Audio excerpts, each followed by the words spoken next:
तो नमस्कार साथियों, स्वागत है आप सबका मार्केट पल्स बाय तनुज के यूट्यूब चैनल की एक नई वीडियो में। तो आज सबसे पहले बात करते हैं टीचर्स डे की। तो आज यानी 5 सितंबर 2025 को टीचर्स डे मनाया जाता है। तो मेरे जितने भी टीचर्स और गुरु हैं, मैं उनको हैप्पी टीचर्स डे बोलना चाहूँगा। और आप भी एक चीज़ का ध्यान रखना कि आज जितने भी आपके टीचर्स और गुरु हैं उनको हैप्पी टीचर्स डे ज़रूर बोल देना, क्योंकि आज टीचर्स के लिए मतलब काफ़ी बड़ा दिन होता है ये। तो चलो, जो कल जैसा कि मैंने आपको पिछली वीडियो में बताया था, जो निफ्टी 50 है वो केवल और केवल कल 19.2 पर क्लोज हुआ है, जबकि खुला तो 25,000 के पास था ये, लेकिन इंटरडे में इतना ज़्यादा गिर गया कि केवल और केवल 19 पॉइंट ही ग्रीन में बंद हुआ है। और जबकि मार्केट पूरा एंटिसिपेट ये कर रहा था कि जीएसटी काउंसिल की मीटिंग है, और जीएसटी काउंसिल की मीटिंग में जो रेट कट हुए थे, उस रेट कट की वजह से हो सकता है कि मार्केट काफ़ी ऊपर ऊपर क्लोज हो, पर ऐसा हुआ नहीं। जिसकी वजह से हमें एक चीज़ सीखने को मिली, जो बहुत ही प्रैक्टिकल चीज़ है, वो है डाउ थ्योरी। कि जो डाउ थ्योरी है वो ये बताती है कि जो मार्केट में जो भी न्यूज़ आती है वो पहले से डिस्काउंटेड होती है स्टॉक प्राइस में। तो जो न्यूज़ आनी होती है वो पहले से रिफ्लेक्ट हो जाती है स्टॉक मार्केट में कि ये न्यूज़ आने वाली है, और जिस दिन न्यूज़ आती है उस दिन मार्केट उस न्यूज़ की तरह रिएक्ट नहीं करता। ठीक है ना।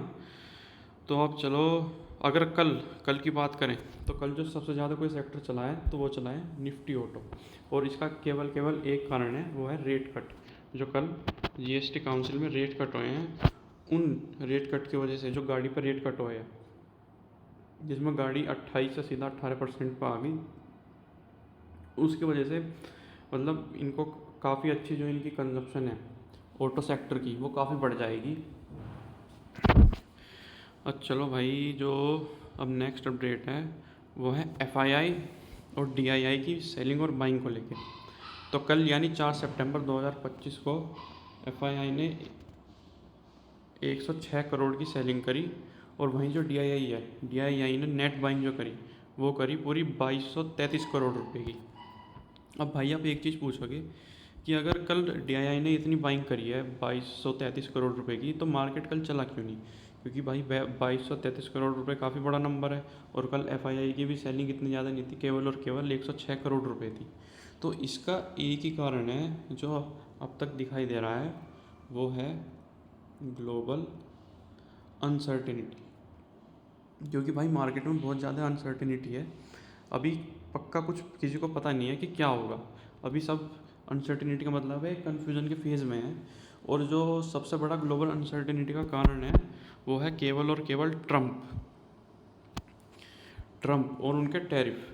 तो कल कल भी ट्रम्प से रिलेटेड एक न्यूज़ आ रही है, जिसमें ट्रम्प एक प्रेस कॉन्फ्रेंस करते हैं और वहाँ पे एक रिपोर्टर पूछता है why no action against Russia, जिसके अगेंस्ट में जो ट्रम्प हैं उनका क्या रिप्लाई आता है? उनका ये रिप्लाई आता है कि जो हमने मतलब पूछा तो उन्होंने रशिया से रिलेटेड था रिपोर्टर ने, लेकिन उन्होंने इंडिया का नाम लिया कि इंडिया जो है रशिया का ऑयल बाई कर रहा है।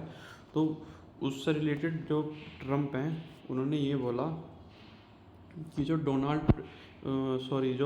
अभी जो हमने इंडिया पे केवल और केवल सेकेंडरी सैंक्शंस लगाए हैं फॉर बाइंग रशियन ऑयल, और इंडिकेट किया है कि अभी उन्होंने फेज़ 2 या फेज़ 3 नहीं करा। तो हो सकता है कि ट्रम्प जो है अपने टैरिफ का सेकंड फेज़ आउट भी कर दे, जो कि सेकंड फेज़ आउट मतलब अभी तो केवल और केवल 50%, केवल और केवल क्या 50% भी बहुत है। तो अभी तो 50% टैरिफ लगा है, लेकिन हो सकता है आगे जाके ये और ज़्यादा टैरिफ को बढ़ा दे। तो यही जो एक सबसे बड़ा कारण है टैरिफ का, यही जो है अनसर्टेनिटी बना हुआ है मार्केट में, कि अभी किसी को पता नहीं है कि ये ट्रम्प जो है ये क्या करेंगे। और इसी के रिलेटेड ट्रम्प जो है वो मूव करे हैं सुप्रीम कोर्ट में, और सुप्रीम कोर्ट ने मतलब जो वहाँ की लोअर कोर्ट थी, उन्होंने ये कहा था कि जो ट्रम्प ने जो टैरिफ लगाए हैं इंडिया पे वो इलीगल हैं। जो प्रेसिडेंट हैं उनके पास कोई राइट नहीं है कि वो ऐसे टैरिफ इंडिया के ऊपर लगाएं। लेकिन उसी को अपोज करने के लिए, उसी के अपील करने के लिए वो ट्रम्प जो है सुप्रीम कोर्ट गए हैं, और वहाँ पे जो उन्होंने इंडिया के ऊपर टैरिफ लगाए हैं उसको कनेक्ट किया है यूक्रेन रशिया वॉर से। यूक्रेन रशिया वॉर से उन्होंने ऐसे कनेक्ट किया है कि वो बोल रहे हैं कि जितने भी यो इंडिया है वो जो रशिया से ऑयल ख़रीदता है, तो रशिया की इकोनॉमी सपोर्ट होती है उससे, जिसकी वजह से रशिया जो है उस पैसे से मतलब अपनी जो मिलिट्री है उसे आर्म करता है। पर ट्रम्प को एक बात और पता होनी चाहिए कि जो अभी न्यूज़ आई थी पहले कि जो यूक्रेन है, इंडिया जो है यूक्रेन को भी डीजल सप्लाई कर रहा है। तो भाई मतलब ये जो दिखता है ना, ये ट्रम्प का भाई दोगलापन है पूरा। और देखो ये लिखा भी है यहाँ पे कि अ, जो US president Donald Trump on Thursday move Supreme Court challenging a federal court ruling that US president is not authorised to impose tariff on foreign imports. तो भाई इस पर देखना होगा कि इस पर जो हाँ सुप्रीम कोर्ट है वहाँ का, उस पर क्या क्या खबर आती है।